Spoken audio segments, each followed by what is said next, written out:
Hello and welcome to today's episode of the March or Die Show today. Looking forward to sharing a great interview with you with my friend Kyle Kraeft. Today we are going to talk about a range of subjects. We're going to talk about things like guilt and shame and freedom and redemption, the gospel, and ultra running. We're going to talk about all of those things today, and super excited to be able to share this conversation with you. This is a conversation that's been building for some time, and I look forward to sharing that with you in just a moment. Hello and welcome to the March or Die Show today. Again, very great to have you with me, and looking forward to the conversation that you're going to hear in just a couple of minutes. Before we jump into that, if you have not yet subscribed to the show, please subscribe. Very important, from whatever your favorite podcast platform is, that you subscribe to this show. That lets you know when new episodes come out, and also gives you a great opportunity to share the content with others. Would love for you to do that. Also, jump over to jeremystolniker.com. jeremystolniker.com is my personal website, and there you'll find connections to the work that I do with Mighty Oaks, the podcast I'm involved in, other content about myself, and connections to, or links out to, my socials. So you can find all of that there as well. So very grateful for that. Probably 2 years ago now, I guess it was about 2 years ago, I connected on social media with a guy who is an ultra runner. And I've talked about this on this show before, that I've been running ultra marathons and a lot of these kind of longer endurance events. And we had connected on social media really because of my work with Mighty Oaks, and he is working in the arena of biblical counseling and working on a church staff. And so that was kind of our initial connection, was just the work that we do in ministry.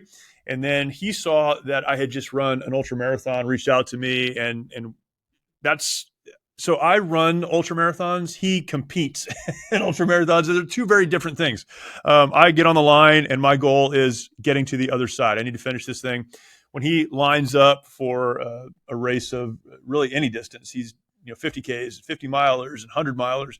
When he lines up, he is lining up to win. His goal is to definitely get on the podium. And man, great athlete. But we connected over that. So we had these things in common and started to communicate, and we've talked and gotten to know each other.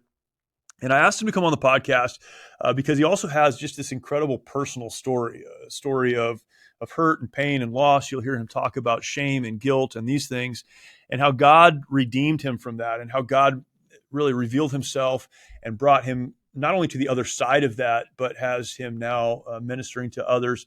And in the midst of that, also pursuing ultra running and all that brings. And it's a really fun conversation. We have talked even in recent days about potentially turning this into many more conversations. And we'll talk about that in the coming days. But very grateful to be able to share this with you. And I know this will be an encouraging conversation for you.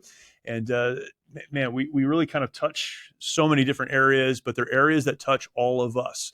And when we talk about marching, when it would be easier to stay where we are and die, we need to talk about these issues and discuss these.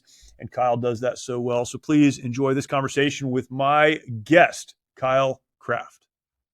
Kyle, what's going on, man? Thanks for joining me. Hey, man. Doing good. You doing all right? Doing good. It's great to finally be able to talk kind of virtually, face to face. We've communicated a lot and then talked, of course, on the phone, but yeah, it's good to see you while I'm talking to you. So very, Yeah. very cool to have this opportunity. We kind of connected through, I guess, through ultra running, kind of. Yeah. We were, on social media together and seeing some of the things that we were doing. You're much more of an ultra marathoner than I am. I'm kind of like a hobbyist, just kind of on the side trying to get through. And you're trying to win. So these are different. We have different approaches. You try to win races. I just try to survive them. But as we got to know each other and talked, your story is so much bigger than just ultra running, and kind of the running part of your life, which is a big part of your life, is an extension of so many other things. So I thought it'd be cool just to just kind of talk through that. So talk about your upbringing, kind of where you came from, and then as you move through that narrative, knowing your story, talk about some of the struggles that you've had, and then we'll kind of move from there. Yeah. Yeah. Well, and just to sort of add on to what you were just saying, like, I think I originally heard about you from the biblical counseling space, and then specifically on just PTSD related things, Yeah. trauma and stuff, and then specifically with that aimed at men in particular. Like that's Mm. something that I've wanted to yeah, I've wanted to understand better, and I've been in some spaces in ministry in my church around counseling and care and stuff like that, and it's been really transformative for me. And then when I saw you kind of in that space, and then I saw you like running an ultra, and I was like, no way, man! Like this is so cool, you know. So, but yeah, so and that kind of ties in with my story. Those two things, like. Um, Yeah, so originally I was born here in Tallahassee, Florida, and then my mom was in the Air Force, so we lived in Anchorage, Alaska for Wow. close to 10 years. Just after I was born, like I don't remember being here, and so I basically grew up in Anchorage, Alaska. Um, my dad was actually a hunting guide up there, Oh, and no way. he would hunt like grizzlies and Dall sheep and moose. We'd go moose hunting, and then we'd fish a lot. And so I grew up like out in the woods in Alaska, trying to keep up with him on the trails, and just he would want to go the furthest upstream to try to get like the run of salmon, on the river there and everything. And so yeah, I mean, I had a lot of experience of just being out in the woods, like hunting, and then yeah, that was something that was like part of part of who I was in a real sense. And yeah, and then I was like 10 years old, and for a few different reasons, my parents decided to move us back to Tallahassee, and that was like a very traumatic thing for me, like just going like the culture shock alone, losing all my I didn't really understand what was happening, and I just sort of got ripped out from my whole like context, and all my friends and everything. I literally never talked to any of my friends again there, and came here, and like it was really hard for me, like going into middle school, like not knowing anybody. I just got thrown into the sixth grade middle school. um and yeah, and so kids are already like rough and Yeah. rude and Yeah. everything, and then I just got torn up by it, just being alone, and I wasn't ready for that. And I kind of grown up in church a little bit. My parents were like professing believers, and we went to church in Alaska, and then coming here, I think everybody was just trying to cope with it, and so we ended up like just falling apart as a family. We Mm. never really plugged into a church and found like a good community. We all just kind of like dealt with it in our own ways or whatever, Yeah. and so I ended up like really like being really angry and sad, and then trying like learning how to cope by either escaping or just like being angry and like fighting. And so I got in a lot of trouble, ended up doing drugs, just rebelling in school, Mm. like wasn't trying at all.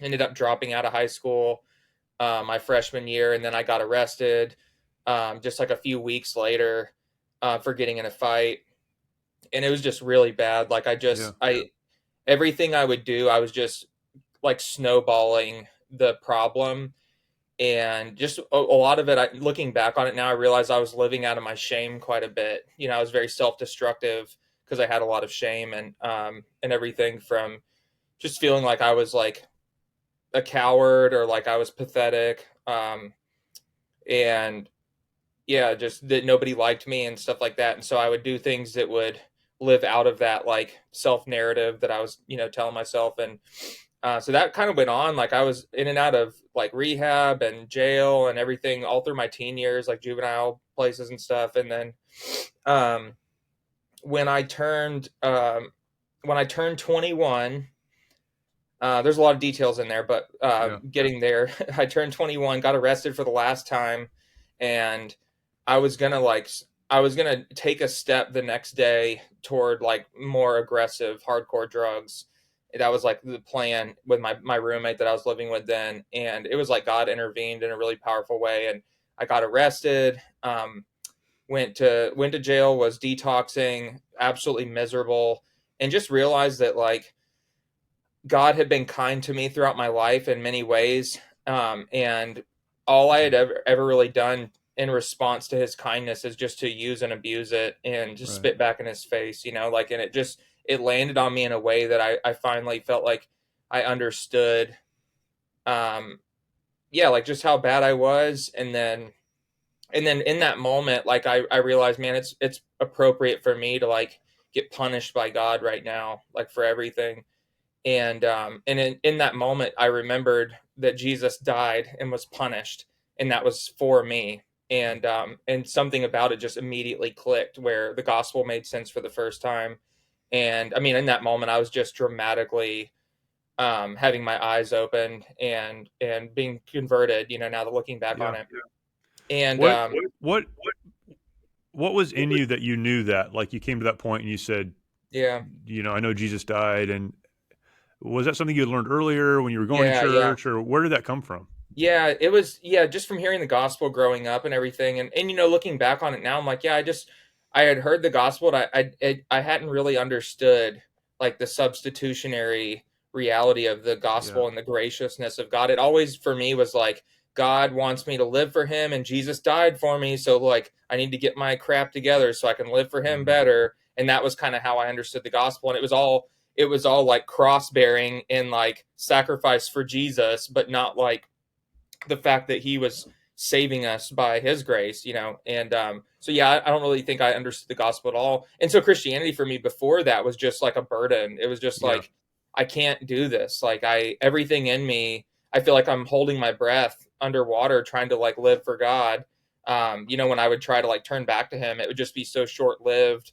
Throughout my teen years and stuff, I'd have moments every once in a while of like, okay, I'm gonna like turn back to God now.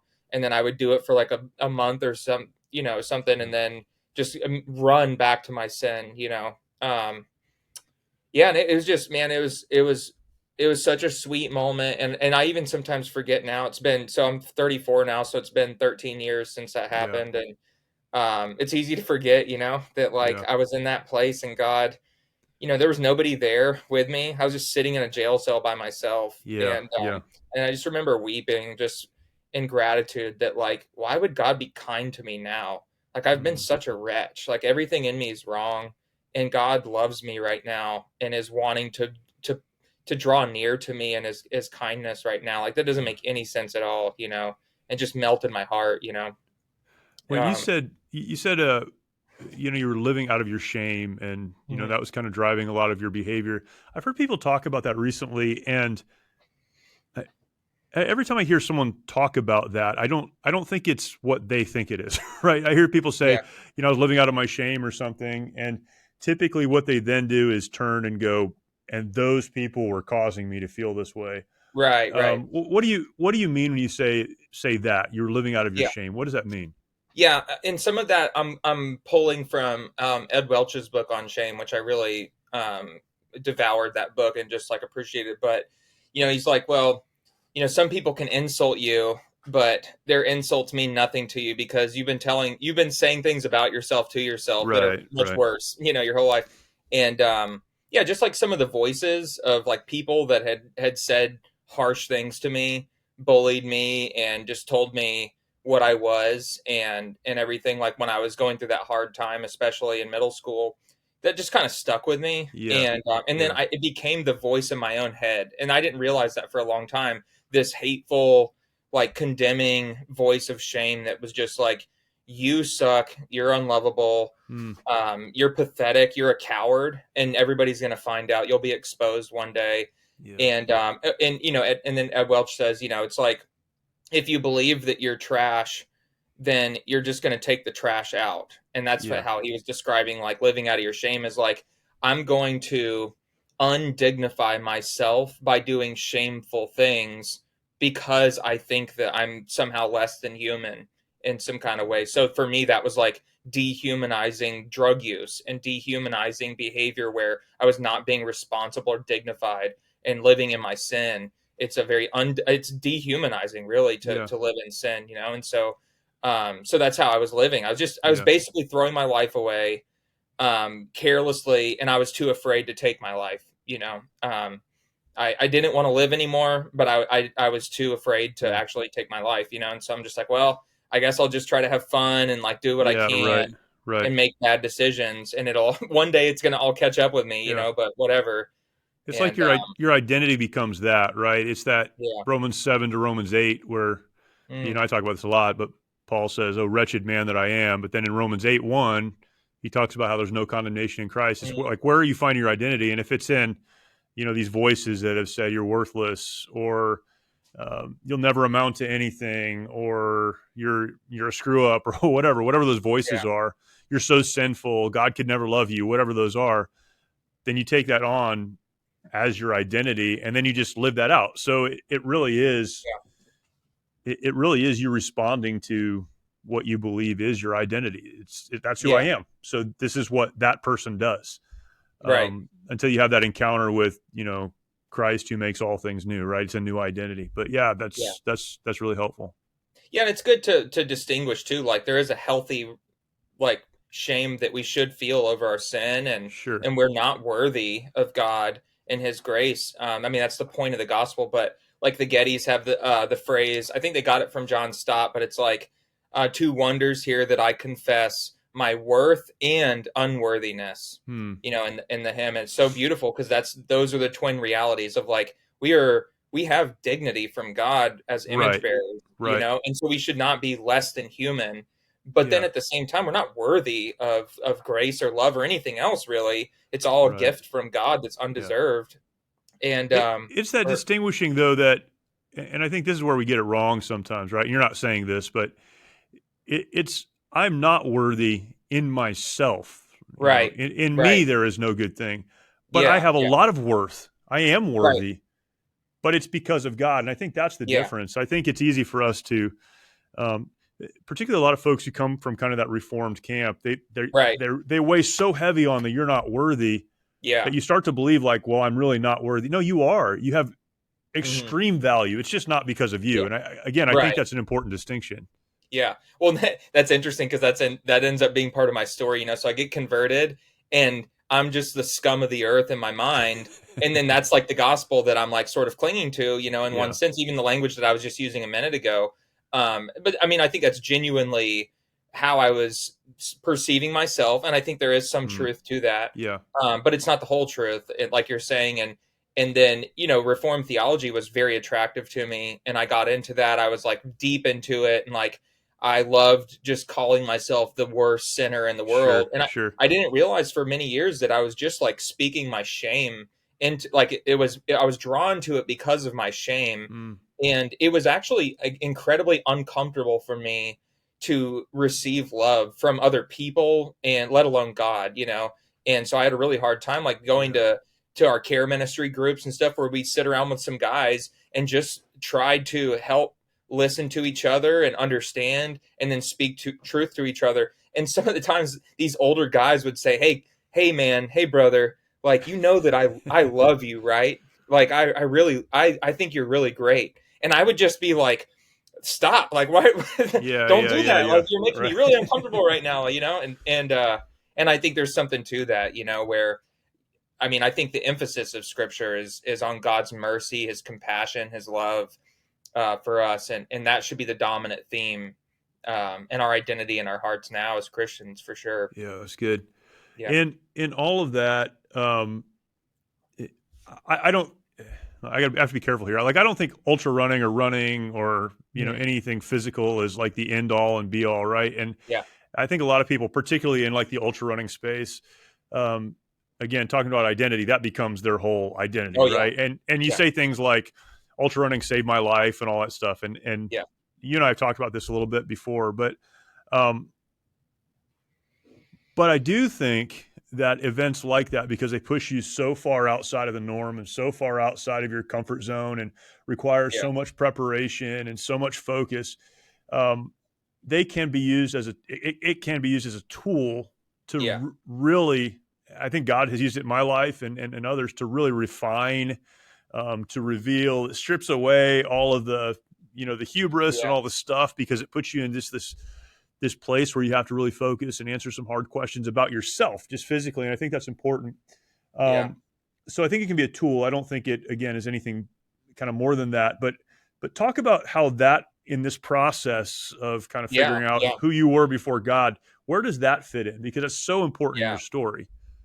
Yeah, it really is. And it's interesting because I mean, yeah, like like on one hand, I'm like, yes, absolutely running should not be your identity. You shouldn't try to find your value and your worth from something you're doing like that. And then at the same time, like I would be absolutely lying if I didn't say that was a real temptation for me. Sure, I of mean, even course. you Yeah, of just saying course. like, Yeah, yeah, yeah. like competing and stuff like that. And it's like, yeah, there's still in me this desire for glory. And really, I mean, in context of my story, it's like kind of, it's understandable in one sense that I'm wanting vindication. I'm Mm. wanting there to be something in my life that makes sense of like I went through all this crap and felt, that I was worthless. Well, now I'm going to prove to the world that like I Yeah, really yeah, was, right. gonna, be this. And in one sense, it's like, okay, God maybe is using it in some ways to give me some dignity and all that back. But yeah, I think that is very much like can become an idol and can become like an identity thing that really it's like a rug that's going to get swept out from you Yeah. eventually because injury will come, you get Sure. older, your body Sure. breaks down and you can't do it anymore, and then what? I Yeah. think of like guys like I love some of how David Goggins, in his whole thing, and how it's helped people and stuff, but I actually feel sad for him sometimes because one day his body is going to fail, Yeah. and if he doesn't know Christ, then that's a sad Yeah. story. Yeah, that's where I think it's the difference between these things can be a tool that God can use in my life, and Yeah, I mean you've told me this, and maybe you'll talk about this a little bit, but even just the opportunities to talk to other people in yeah, this yeah, community about Christ and in all of these things, yeah, I think that can be a tremendous tool. It's been a great blessing in my life, and even there are times where you go through difficult things, and just getting out and you have to yeah. put in the work, and that is so helpful and has been so helpful. That's different than like putting your identity in this, like who am I Totally. without that. that's Right. that's Yeah. a really Exactly. scary question. Yeah. Yeah. Yeah. And we're all looking for something like that, Right. to cling on to. But yeah, and so for me, like, I didn't start running for the reasons now that I retrospectively am looking back and appreciating it. I Yeah. didn't realize what it was going to become for me, and it actually is I still think it's more than a hobby in one sense for me because it's meaningful, Yeah. and Yeah. yeah, the Lord could take it from me, and I would have to cope with that in some ways, but I think that it's been helpful, and I think like on just to like think about like scripture and stuff, like Paul's saying he runs the race as to win the race, Right. not wasting his time and effort and everything. He's not going half-heartedly into the Mm. Christian life, the race of the Christian life. And I absolutely understand what that means a lot more Yeah. now, Yeah. having actually ran races where that temptation is really there. Like even recently, the one of the last big races, a 50 miler that I did in December, there was this point in the race where like I always have these moments, I'm sure you have had it too, but where you kind of come to the end of yourself and it really be like your body's broken and Yeah. you're wanting just to like throw the towel in. And I was getting to that point where what that meant for me in that moment was not stopping the race, but just sort of settling for not giving everything that I could possibly Yeah. give Yeah. to fight to win, and for me it was like this moment where I'm like, I can settle right now and I could just go at a pace that is more comfortable, or I could take this one opportunity I have right now. Now is time to go. It's not No, that's time good. to sit Yeah. back and get comfortable right now. Now is the time to press on and give everything I have and to like choose to hurt right now instead of just giving in. And I was like, you know what? I'm just going to go for it because I think that would be the better. I want to look back on this and actually be able to say when it hurt really bad, I didn't ease off the gas, but Right. like I literally just dumped myself into it as hard as I could. And I just think that's just one little picture of how meaningful it can be to be in a place where, I mean, isn't that like our lives on a daily Yeah. basis? Like we're so tempted to face hard things and then just sort of let off the gas, coast through it, struggle, not really press into things. But in life, the very times when it's the easiest to give in are the times when it's time to wake up and to That's good. press into what's happening with more intensity, more vigor. And I think that's what Paul was saying, like, hey, persecution is coming, like, you got to lean into it. Yeah, Like, you lean in, can't right? just like Yeah, back yeah. off, Don't run like, away. Yeah, yeah. And so yeah, I think that that's it's getting at something in me that I feel like is helping me understand the Christian life better, that's good. specifically as it is a race, a wilderness wandering. It's a struggle. It's a test that we are overcomers in Christ, but like we still have to live into that and actually overcome. And it's hard, man. Like I've in my Christian life, I've been tempted to just like throw in the towel, and not Mm, like I wouldn't renounce my Christianity. I wouldn't stop believing in yeah, Jesus. Like I yeah. don't, to me, that's not even logical. But, but what I would do is just sort of not try, not care as much, not love people, not read my Bible and pray, and just become kind of like an average, apathetic, Mm, yep, coasting Christian, yep. and, so yeah. So at what point did you start running though? Like Yeah. because you have such a chaotic upbringing, right? And then God gets a hold of your Yeah. life, and somewhere in the middle of all of that, you Yeah. find Yeah. this thing, right? This vehicle. Yeah, yeah. So, 6 years ago, I was working a job, and I had gained some weight since I had gotten married. I guess I've been married for 4 years. I've been married 10 years now to my Nice. wife, Erin, and yeah, and I had gained some weight and stuff, and so I'm like, man, like I'm not feeling good. I've got Crohn's disease, so that's like a thing that I deal Mm, with too, and um, and a doctor told me like, hey, you should consider exercise, and I'm like, excuse you, like I do exercise, like I go to the gym and stuff, and I was yeah. so offended at that, and then I realized like, yeah, I guess I am a little unhealthy, and so I started doing like this fasting diet and stuff like that, trying to lose weight. I lost a bunch of weight, like 60 pounds in a couple Mm, months, and then I just went like running a few times in there, and I realized, oh man, like this is actually really fun, like running around out in the woods on the trails and stuff by my house.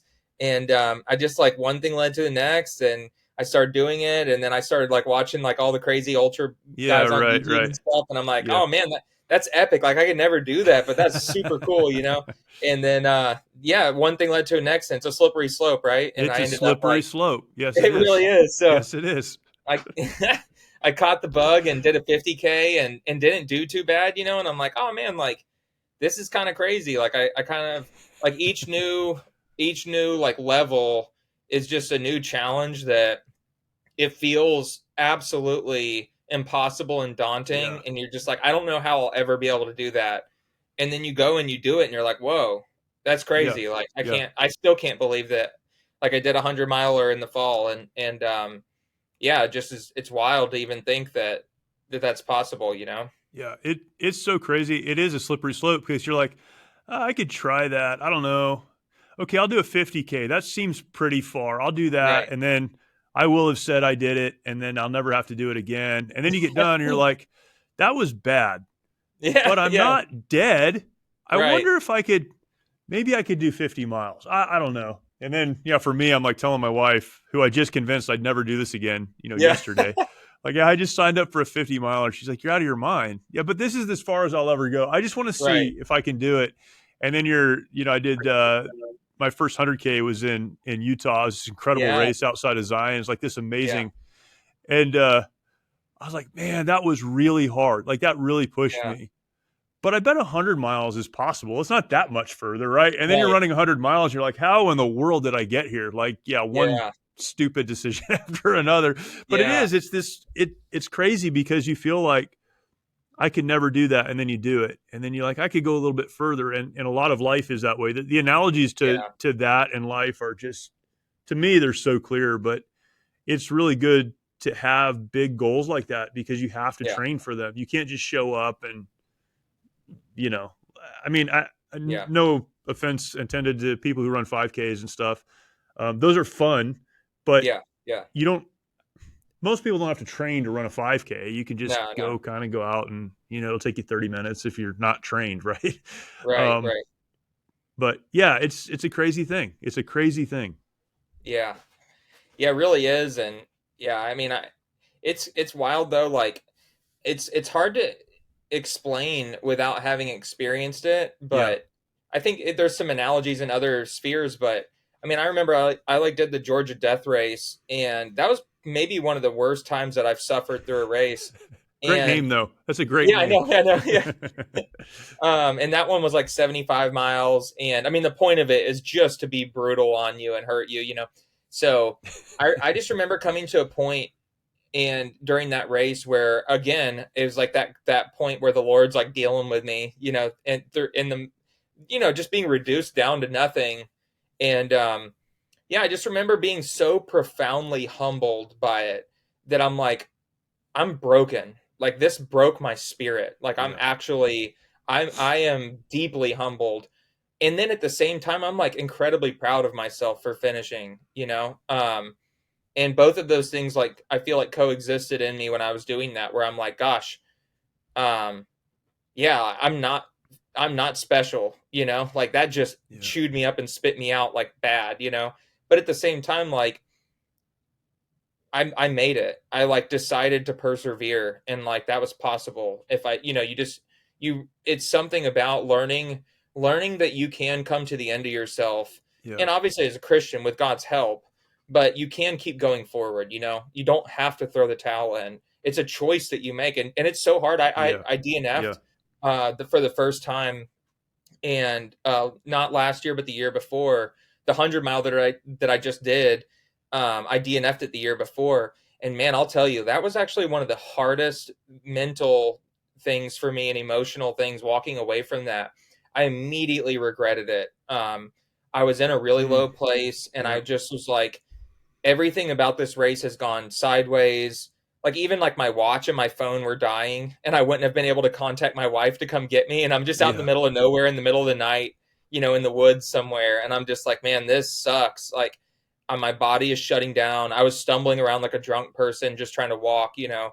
And I'm like, gosh, man, like, you know, something's wrong with me. And I talked myself into just to dropping out. And then literally in the car ride, immediately was just like, oh man, I shouldn't have done that, you know? How far And did I you could go? have kept going, you know?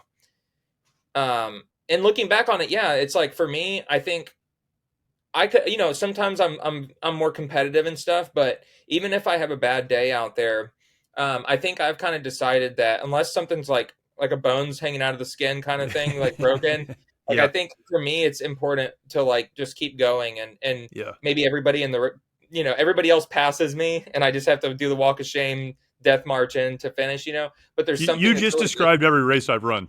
Yeah, The death of shame, death march, and I'm yeah, gonna yeah, finish.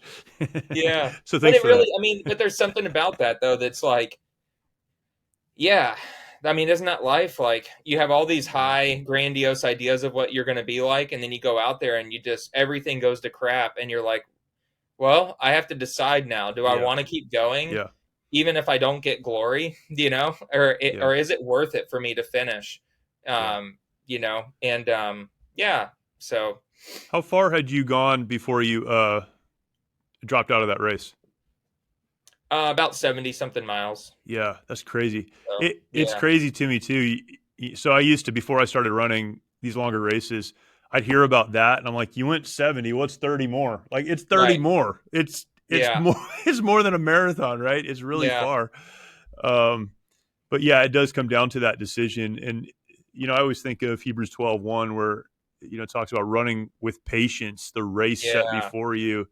And I think we can get so wrapped up in where am I going to finish? What, did I make my time or not? Kind of those mhm, questions that it is easy to just make the decision to stop. mm, But, the real goal, I mean, you take all the rest of it away. The real goal is to finish the race. yeah, Now I want to get a good time and I want to place at this place and I want to do all these other things, but those are extra. Finishing is the goal, right? And if we lose sight of yeah, that in yeah, life, then we quit. In marriage, mm, we quit. Raising our kids, we quit because things yeah, didn't go the way we thought they should. And that's when we right. make those decisions. Yeah. Yeah, and that relates to me, like being in ministry and stuff like that. Like, gosh, it plays into that same like shame honor kind of mechanism in me, where I like hear all these great preachers, and I'm like, gosh, I'm gonna preach and I'm gonna be a powerful speaker, and like Mm, people are gonna just like, sit under my preaching and be wowed and amazed by it. And then I actually did it, and I'm like, gosh, I suck. Like, it would have been better just to let anybody else preach, because I just spent an hour like wasting people's time, and it was so humbling and everything. And it just crushed me, and it made me like, oh man, I don't know if I want to do this. And it's like, why? Because you weren't as glorious as you thought you were going to be. Right, It's so right, ugly right. when it's exposed Yeah, like that. But yeah, like ministry for me now has been that, like, where God's been humbling me and reducing me down to where, yeah, I'm not coming into it with an idol. And I mean, how ugly is that, to use other mm, people for my own like platform, and trying to be seen and admired by other people, and like, I'm so grateful that God has stopped me from executing on that kind of idea. And it is, so you come to that place where you're at the decision point, and I've been there over the last few years, where it's like, okay, I can do this ministry, and it's not going to be like glorious, it's not going to be fancy, all the grandiose ideas are not going to be there, but there are real people that I need to love and care for, and it might not get noticed, but it's meaningful for me to do that. yeah, And I might just be an ordinary preacher that's kind of mediocre, and is that okay with me, yeah, like, if God calls me into that. And yeah, like, I mean, the correct answer is obviously yes, but it's been a hard thing for me to wrestle with.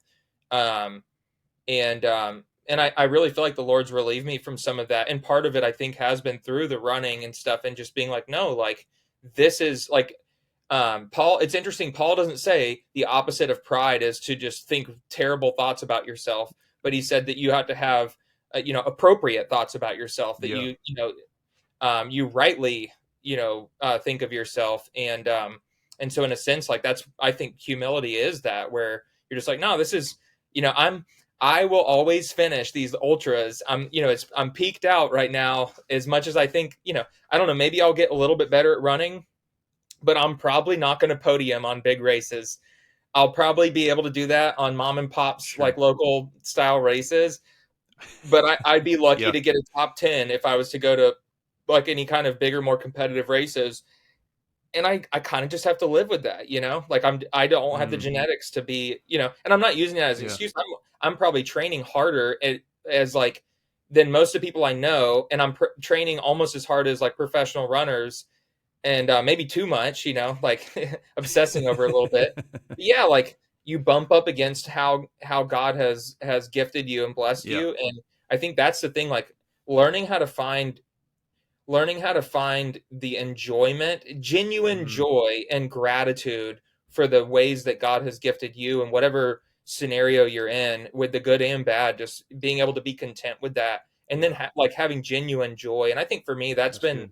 something that I've learned from all of this too, and I think I have experienced more joy in the last couple of years, as a result of that, Yeah, that's good. It really is. I mean, life, right? And running would be part of life, but it really is about fully living out what God's placed on us. And I think about this all of the time. I can't be someone else, nor should I ever want to be someone else. My hmm goal has to be to fully take advantage of what God has hmm given me to steward over. And physically, I think most of us can probably do more, but we yeah, can't all do the same. And that's just yeah, it's yeah. it's ridiculous to think that we could.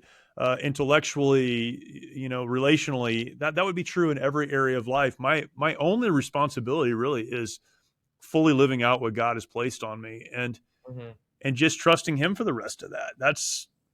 yeah, But that's such a pressure. We put these expectations on ourselves and on others, and um, they're unrealistic to put expectations that God didn't place on us. yeah, And yeah. once we understand that, then we can live that life of joy. Right? Joy is a fruit of the life yielded to the Holy Spirit. It's the Holy Mm. Spirit produces that in us, and so it's a question of, are we releasing control to Him to do what He wants to with us? And Mm. yeah, it's so helpful, man. Yeah, it's good. A lot of other things we could talk about, and we are talking about potentially having this conversation on a regular basis, right? So we've Yeah, talked yeah. about having kind of a Christian ultra running podcast. So if you're listening For and sure. you're interested in that, let us know. If you're not interested in that, I really don't care. But we're talking about it, so we might continue this conversation. But for today, where can people follow you and kind of, I just enjoy following your social media, seeing what race Yeah, you're yeah, into right now, and it always encourages me. Not because I'm racing or winning, yeah, yeah. but it's fun. Where can people follow you? Yeah, yeah. So I think my Instagram is just Kyle Kraeft, and Facebook, so it's my name spelled Kraeft. Um, yeah, and I'm trying to get better at posting more, which feels really awkward for me because I'm not like Yeah, one of those people that does that yeah, yeah, naturally. But yeah, I mean, and I do it because yeah, I want to grow the running community. Like I feel like God's put me here again, stewarding what God's given me. Yeah, I'm really trying to help other people with running, and just it's a great way to like spend time with people in yeah. these spaces. So we have like a running group in town that I've been doing too, and so I'll post pictures of us as a running group hanging That's out, cool. Yeah, and so that's been fun. But yeah, yeah. So Instagram, Facebook, not really on like other ones too much. But yeah. yeah, Those are the big ones. That's good. Well, yeah, Kyle, thank you, man, and I'm sure we'll talk more about this. But appreciate it. Appreciate your testimony and all that you're doing. yeah. Thank you, man. Appreciate you. Grateful for that conversation with Kyle. Please follow him on socials. You'll be encouraged. Always positive, always uplifting, and always challenging. At least for me, I see the stuff that he's into, and I'm like, man, he does such a great job, and I'll never do that great. But I'm encouraged by it and motivated by it, and very thankful for him. So please follow him, and that would be fantastic. Again, if you have not yet subscribed to the show, do that. Subscribe to the show. Very important. And then take some time. I remind you of this at the end of every episode. Go over to lifeaudio.com, lifeaudio.com. There you will find some incredible podcasts, just a number of wonderful podcasts there, faith-focused, that will be a help and an encouragement to you. So please go and check that out. Appreciate you joining me, and I look forward to talking to you next time.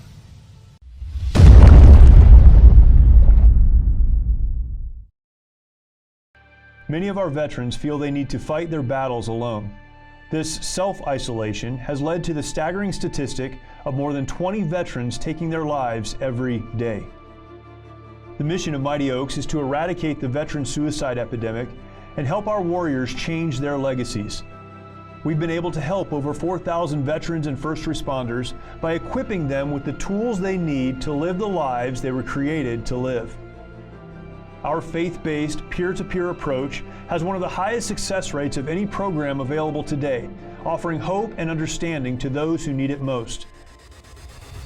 By aligning their lives to biblical principles, these men and women are able to lead their families, their communities, and our nation. It's your generosity that can make a difference in the lives of the men and women who have fought for our country and our freedoms. Now that they're home, don't let them fight alone. Learn more at mightyoaksprograms.org.